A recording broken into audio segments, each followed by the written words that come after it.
Assalamualaikum, nama saya Dini Antika dari kelas MJ 204.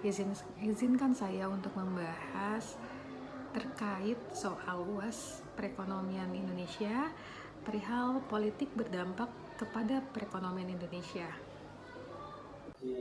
Ekonomi politik dan sejarah perkembangannya. Sejarah dan perkembangan ekonomi politik dimulai pada abad ke-18 dengan munculnya pemikiran-pemikiran ekonomi dari para filosof dan ekonom seperti Adam Smith dan David Ricardo.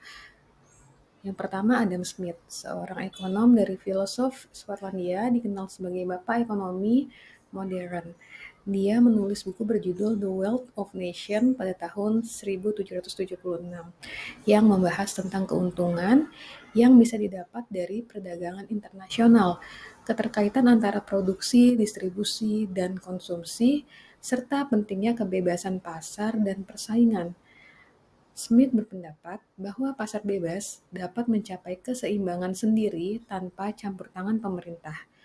Yang kedua, David Ricardo, ekonom Inggris. Dia juga memperluas teori-teori Smith dan menciptakan teori-teori baru seperti teori komparatif keunggulan yang membahas tentang keuntungan perdagangan internasional antar negara. Ricardo berpendapat bahwa setiap negara sebaiknya memproduksi barang yang dapat dihasilkan dengan biaya paling rendah dan mengimpor barang yang tidak bisa diproduksi dengan biaya rendah. Bagaimana politik berdampak kepada perekonomian Indonesia? Politik yang stabil dan kondusif sangat berpengaruh terhadap pertumbuhan ekonomi di suatu negara. Nah, ketika suatu negara memiliki pemerintahan yang kuat dan konsisten, investor akan lebih aman untuk menanamkan modalnya. Ini akan mendorong pertumbuhan sektor ekonomi dan menciptakan lapangan kerja baru. Nah, apakah politik berdampak kepada perekonomian Indonesia? Yang pertama kita lihat dari kebijakan politiknya. Kebijakan politik dapat mempengaruhi iklim bisnis di suatu negara. Jika pemerintah mengimplementasikan kebijakan yang mendukung sektor ekonomi tertentu, seperti memberikan insentif pajak atau melonggarkan regulasi bisnis, maka hal ini akan mendorong pertumbuhan ekonomi. Lalu kita lihat kondisi politiknya. Apabila kondisi politik tidak stabil atau terjadi konflik internal antara partai politik atau kelompok-kelompok tertentu, maka hal ini dapat mengganggu stabilitas ekonomi. Investor akan ragu untuk berinvestasi atau menanamkan modal karena takut adanya resiko kerusuhan atau perubahan kebijakan yang drastis.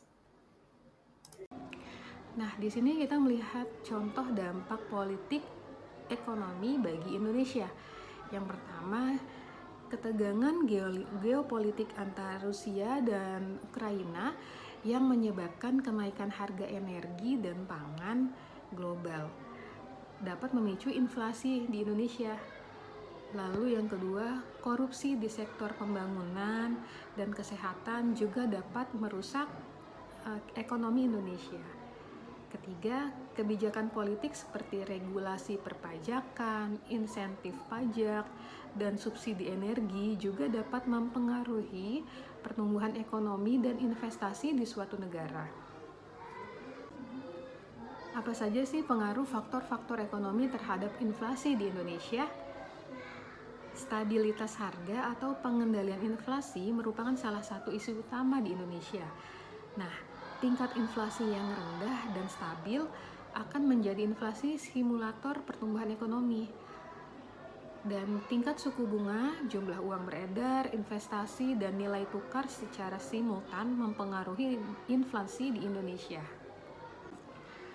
Berikut sumber referensi dari PowerPoint yang saya tayangkan, yaitu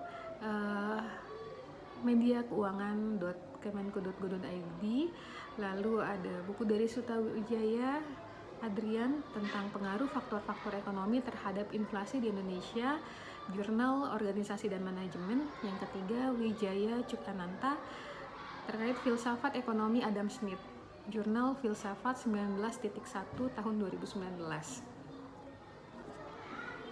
Berikut presentasi untuk UAS perekonomian Indonesia saya. Terima kasih.